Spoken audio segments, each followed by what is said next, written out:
সূরাতুল ইখলাস পাঠে অনেক ফজিলত রয়েছে। আল্লাহ রাব্বুল আলামিন এমন সময় সূরাতুল ইখলাসকে নাজিল করেছিলেন যেই সময়ে মক্কার কাফিররা আল্লাহ তাআলার মহান একাত্মবাদ নিয়ে প্রশ্ন তুলেছিল।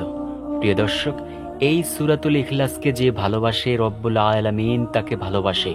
তো আজকের ভিডিওতে আমরা জানব সূরাতুল ইখলাসের কেমন বিশেষ ফজিলত রয়েছে এবং সূরাতুল ইখলাস আপনি কিভাবে পাঠ করলে মহান রব্বুল আলামিনের প্রিয় বান্দা অথবা বান্দি হতে পারবেন ইনশাআল্লাহ।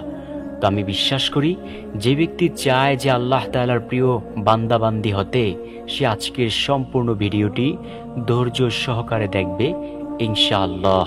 তো চলুন প্রিয় দর্শক, একে একে প্রত্যেকটি আমলের সাথে আপনাদেরকে পরিচয় করিয়ে দেই। 1 নাম্বার আমল হলো সূরাতুল ইখলাস পাঠে আল্লাহর ভালোবাসা পাওয়া যায়। রাসূল সাল্লাল্লাহু আলাইহি ওয়াসাল্লামের কাছে একজন ব্যক্তি এসে বলল, ওগো আল্লাহর নবী, আমি সূরাতুল ইখলাসকে অনেক বেশি ভালোবাসি। তখন রব্বুল আলামিন বললেন, হে সাহাবী, তোমার অন্তরের কথাটুকু যদি সত্যি হয় তাহলে জেনে নাও, যে ব্যক্তি সূরাতুল ইখলাসকে ভালোবাসে তাকে রব্বুল আলামিনও ভালোবাসে। সুবহানাল্লাহ, আল্লাহু আকবার। যুদ্ধের ময়দানে এক সাহাবী সব সময় শুধু সূরাতুল ইখলাস দিয়ে দ্বিতীয় রাকাতে নামাজ পড়াতেন।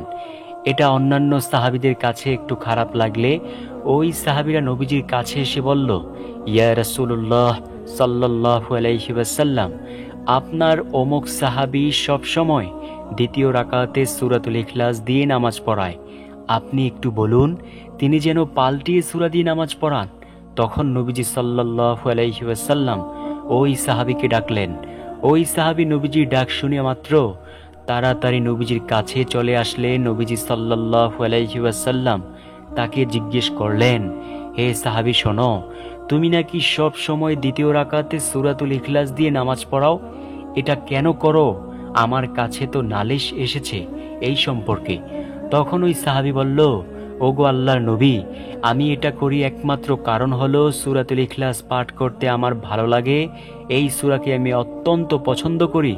তখন নবীজি সাল্লাল্লাহু আলাইহি ওয়াসাল্লাম বললেন, ও সাহাবী, তোমার অন্তরের মুখের কথাটুকু যদি সত্যি হয় তাহলে জেনে নাও, যে ব্যক্তি সূরাতুল ইখলাসকে ভালোবাসে রব্বুল আলামিন তাকে ভালোবাসে। সুবহানাল্লাহ। প্রিয় দর্শক, তাই আমরাও যদি আল্লাহর ভালোবাসা পেতে চাই তাহলে বেশি বেশি পরিমাণে সূরাতুল ইখলাস পাঠ করব ইনশাআল্লাহ ইনশাআল্লাহ। 2 নাম্বার আমল হলো সূরাতুল ইখলাস পাঠে রিজিক বৃদ্ধি পায়। এক সাহাবী নবীজির দরবারে এসে বলল, ওগো আল্লাহর নবী, আমি অনেক দারিদ্রতা আমার পিছু ছাড়ছে না, আমি দিন দিন একেবারে গরিব হয়ে যাচ্ছি। আপনি আমাকে একটি আমলের কথা বলুন না, যে আমল করলে আমাকে রব্বুল আলামিন ধনী বানিয়ে দেবেন।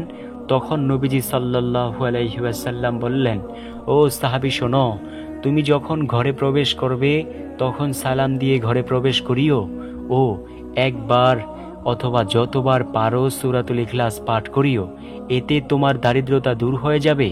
তখন ওই সাহাবী কিছুদিন পর্যন্ত এই আমলটি করার ফলে দেখা গেল তার দারিদ্রতা দূর হয়ে গেল। সুবহানাল্লাহ। তাই প্রিয় দর্শক, আমরা যারা দারিদ্রতায় ভুগছি আমরাও উক্ত আমলটি করে দারিদ্রতা থেকে মুক্তি পাব ইনশাআল্লাহ ইনশাআল্লাহ। আপনি দারিদ্র হয়ে অন্যের কাছে কেন চাইবেন? মহান মালিক কি আপনাকে দেওয়ার জন্য প্রস্তুত নয়? প্রিয় দর্শক, আল্লাহ রব্বুল আলামিন নবীজির মাধ্যমে কত আমলের কথা বলে দিয়েছেন, সে আমলগুলো করুন, দারিদ্রতা দূর হয়ে যাবে। প্রতি রাতে সূরাতুল ওয়াকিয়া তিলাওয়াত করুন, আল্লাহ রব্বুল আলামিন আপনার দারিদ্রতা দূর করে দেবেন।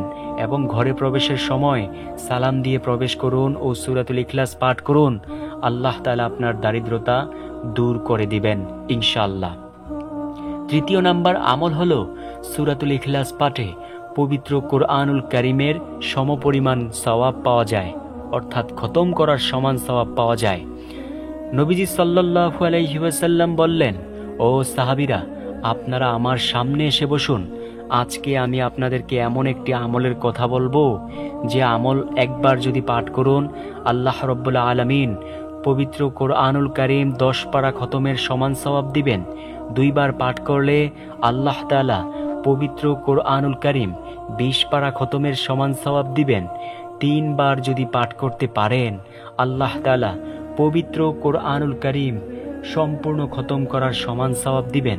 সাহাবায়ে কেরাম তো ছিল আমলের জন্য পাগল পারা। সাহাবায়ে কেরাম বললেন, হ্যাঁ ইয়া রাসূলুল্লাহ সাল্লাল্লাহু আলাইহি ওয়াসাল্লাম বলুন। তখন নবীজি বললেন, যে ব্যক্তি একবার সূরাতুল ইখলাস পাঠ করবে তাকে আল্লাহ রাব্বুল আলামিন 10 পারা খতম করার সমান সওয়াব দিবে। 2 বার পাঠ করলে 20 পারা কোরআন খতম করার সমান সওয়াব দিবে। 3 বার যদি পাঠ করে আল্লাহ তাআলা পবিত্র কোরআনুল কারীম সম্পূর্ণ খতম করার সমান সওয়াব দিয়ে দিবে। সুবহানাল্লাহ, আল্লাহু আকবার। তাই প্রিয় দর্শক, আমরা সূরাতুল ইখলাস বেশি বেশি তিলাওয়াত করার চেষ্টা করব ইনশাআল্লাহ। 4th নাম্বার আমল হলো সূরাতুল ইখলাস যে ব্যক্তি 2 বার পাঠ করবে আল্লাহ রাব্বুল আলামিন তাকে জান্নাতি একটি মহল দান করবেন। সেই মহলে থাকবে 70,000 দরজা। সুবহানাল্লাহ। এইবার ভাবুন সেই জান্নাতটা কত হবে। নবীজি সাল্লাল্লাহু আলাইহি ওয়াসাল্লাম বলেন, আমার একটা গরিব উম্মত যেই জান্নাত পাবে সেই জান্নাতের পরিধি হবে এই 10টা দুনিয়ার সমান। আল্লাহু আকবার। ভাবতে পেরেছেন প্রিয় দর্শক, এই দুনিয়া শুধু বাংলাদেশ আর সমগ্র বিশ্ব নিয়েই গঠিত না, যত সাগর মহাসাগর উপসাগর রয়েছে সকল কিছু নিয়েই এই দুনিয়া গঠিত।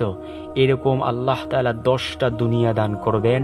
সুবহানাল্লাহ, আল্লাহু আকবার। 5ম নাম্বার আমল হলো যে ব্যক্তি সূরাতুল ইখলাস দৈনিক 200 বার ওযুর সাথে পাঠ করে আল্লাহ তাআলা তাকে কিছু পুরস্কার দেন। যেমন সর্বপ্রথম নাম্বার পুরস্কার হলো আল্লাহ রাব্বুল আলামিনের রাগের 300 দরজা তার জন্য বন্ধ করে দেন। সুবহানাল্লাহ। 2য় নাম্বার পুরস্কার হলো আল্লাহ তাআলা তার রহমতের 300 দরজা তার জন্য খুলে দেন। সুবহানাল্লাহ। 3য় নাম্বার পুরস্কার হলো আল্লাহ রাব্বুল আলামিন রিজিকের 300 দরজা খুলে দেন। সুবহানাল্লাহ। 4র্থ নাম্বার পুরস্কার হলো আল্লাহ তাআলা তাকে জান্নাতি 70টি মহল দান করেন। আল্লাহু আকবার। 5ম নাম্বার পুরস্কার হলো আল্লাহ তাআলা তাকে 2000 রাকাত নফল সালাত আদায়ের সমপরিমাণ সওয়াব দিয়ে দেন। সুবহানাল্লাহ। 6ষ্ঠ নাম্বার পুরস্কার হলো তিনি যখন মারা যান তখন রব্বুল আলামিন তার জানাজায় ফেরেশতাদেরকে শরীক করিয়ে দেন। প্রিয় দর্শক, একটিবার ভাইবা চিন্তা বইলেন তো, যেই ব্যক্তির জানাজায় ফেরেশতারা রহমতের ফেরেশতারা শরীক হয় সেই ব্যক্তিকে জান্নাতি নাকি জাহান্নামী একটিবার বালিশে মাথা রাইখা চিন্তা কইরা একটিবার একটু বইলেন। প্রিয় দর্শক, এই 5টি আমল করব সূরাতুল ইখলাসের। আল্লাহ রাব্বুল আলামিন আমাদেরকে উত্তম যাজা